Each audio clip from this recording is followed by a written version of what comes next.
Sel adalah unit struktural dan fungsional terkecil dari makhluk hidup, termasuk manusia. Tubuh manusia tersusun dari triliunan sel yang bekerja sama secara harmonis untuk menjalankan fungsi kehidupan. Memahami anatomi, struktur, dan fisiologi fungsi, sel sangat penting untuk mengungkap rahasia kehidupan dan memahami mekanisme penyakit. Anatomi sel menjelajahi komponen mikroskopis. Meskipun berukuran mikroskopis, sel manusia memiliki struktur yang sangat kompleks dan dinamis. Setiap komponen seluler memiliki peran spesifik dalam menjaga kelangsungan hidup dan menjalankan fungsi sel. Membran sel, plasma membran. Struktur, lapisan tipis yang melapisi sel, terdiri dari dua lapis fosfolipid, bilayer lipid, dengan protein yang tersebar di antaranya. Membran sel bersifat semi-permeabel, artinya hanya molekul tertentu yang dapat melewatinya. Fosfolipid memiliki kepala hidrofilik suka air dan ekor hidrofobik tidak suka air yang membentuk struktur bilayer. 2. Protein. Terdapat protein integral menembus lapisan lipid dan protein periferal menempel pada permukaan membran. 2. Protein ini berperan dalam transport molekul, signaling sel, dan interaksi antar sel. 3. Karbohidrat terikat pada protein atau lipid membentuk glikoprotein dan glikolipid. 3. Berperan dalam pengenalan sel dan adhesi sel. Kolesterol menjaga fluiditas membran. Fungsi.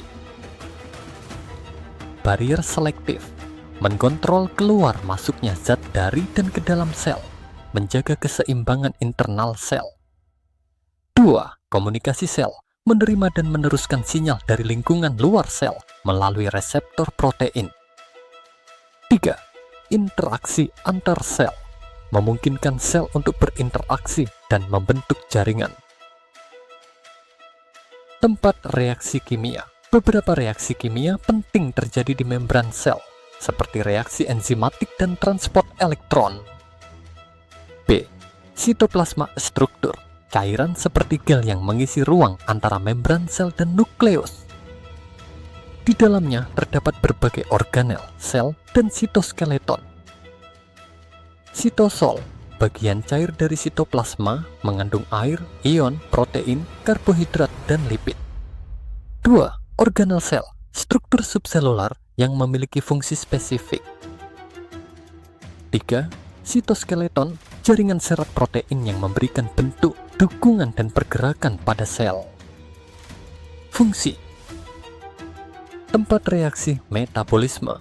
Sebagian besar reaksi metabolisme sel, seperti glikolisis dan sintesis protein, terjadi di sitoplasma. 2. Penyimpanan, menyimpan nutrisi dan bahan-bahan penting lainnya.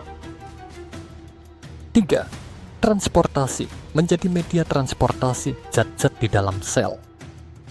4. Dukungan struktural, memberikan bentuk dan dukungan pada sel. C. Nukleus, inti sel. Struktur organel terbesar di dalam sel, dikelilingi oleh membran ganda, membran inti yang memiliki pori-pori nukleus, berisi materi genetik DNA dalam bentuk kromatin. Di dalam nukleus juga terdapat nukleolus. DNA, materi genetik yang membawa informasi untuk sintesis protein dan mengontrol aktivitas sel. 2. Kromatin, DNA yang terorganisir dan terikat pada protein histon. Nukleolus, tempat sintesis ribosom. Fungsi. 1. Kontrol genetik, mengontrol aktivitas sel dengan mengatur ekspresi gen. 2. Penyimpanan informasi genetik, menyimpan informasi genetik dalam bentuk DNA. 3. Replikasi DNA, menduplikasi DNA sebelum pembelahan sel. Transkripsi, proses pembentukan RNA dari DNA. D. Organel-organel sel ribosom. 1. Struktur, partikel kecil yang tersusun atas RNA dan protein. 1. terdapat ribosom bebas di sitoplasma dan ribosom yang menempel pada retikulum endoplasma.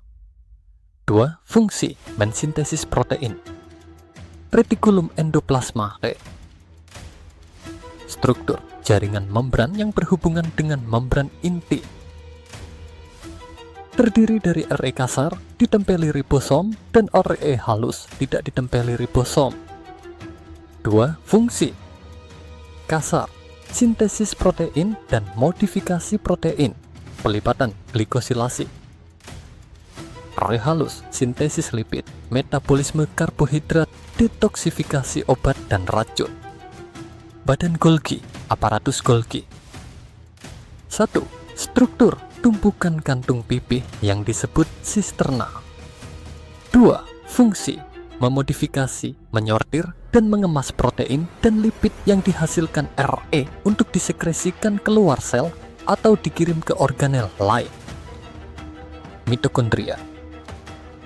Struktur memiliki membran ganda, membran luar dan membran dalam, dan DNA sendiri, mtDNA. Membran dalam berlekuk-lekuk membentuk krista untuk meningkatkan luas permukaan. 2. Fungsi tempat respirasi seluler untuk menghasilkan energi, ATP, melalui proses fosforilasi oksidatif. Terbuka di jendela, baruwoodbond.wiki1.com, mitokondria, dengan membran ganda dan mtDNA lisosok. Struktur kantung yang berisi enzim hidrolitik. 2. Fungsi mencerna makromolekul, protein, karbohidrat, lipid, dan organel sel yang rusak melalui proses autofagi. Peroksisom. Struktur kantung kecil yang mengandung enzim oksidatif. 2. Fungsi memecah asam lemak, mendetoksifikasi zat-zat berbahaya, alkohol, formaldehida, dan menghasilkan hidrogen peroksida, yang kemudian diubah menjadi air.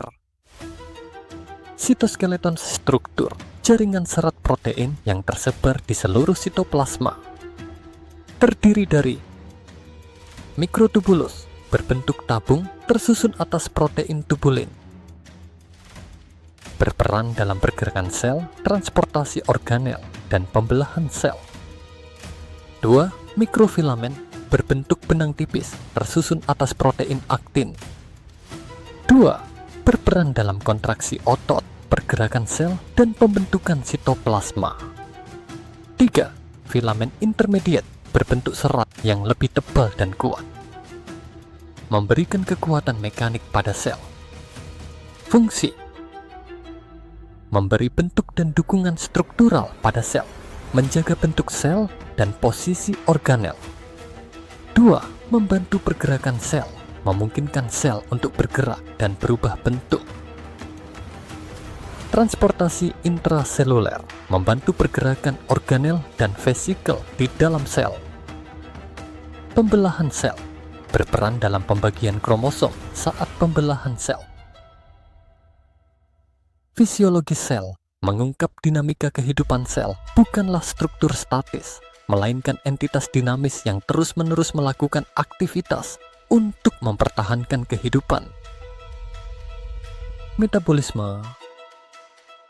Katabolisme, pemecahan molekul kompleks menjadi molekul sederhana untuk menghasilkan energi, ATP. Contoh, respirasi seluler, glikolisis. 2. Anabolisme, pembentukan molekul kompleks dari molekul sederhana, membutuhkan energi. 2. Contoh, sintesis protein, sintesis DNA. B. Transportasi membran. 1. Transport pasif, perpindahan zat melintasi membran tanpa memerlukan energi. Difusi sederhana, perpindahan zat dari konsentrasi tinggi ke konsentrasi rendah. Difusi terfasilitasi, perpindahan zat melalui protein membran, channel atau carrier. Osmosis, perpindahan air melalui membran semi-permeabel dari larutan hipotonik ke hipertonik. 2. Transport aktif, perpindahan zat melintasi membran melawan gradien konsentrasi, membutuhkan energi, ATP. 2 contoh, pompa natrium kalium. 3. Endositosis, proses sel menelan zat dari lingkungan luar dengan membentuk vesikel, termasuk fagositosis, menelan partikel padat, dan pinositosis, menelan cairan.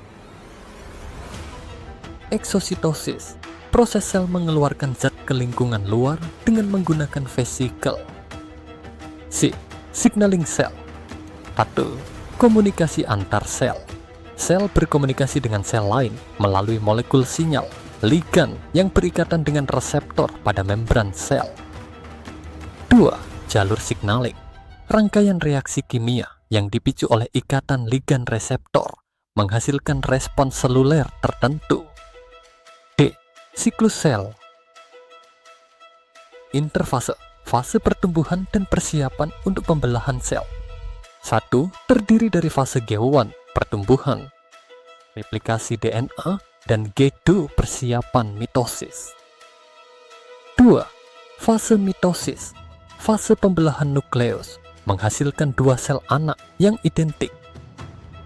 2. Terdiri dari profase, metafase, anafase, dan telofase. 3. Sitokinesis, pembelahan sitoplasma. E. Kematian sel. Apoptosis, kematian sel terprogram yang terkendali berperan dalam perkembangan dan homeostasis jaringan. 2. Nekrosis, kematian sel yang tidak terkendali akibat cedera atau infeksi.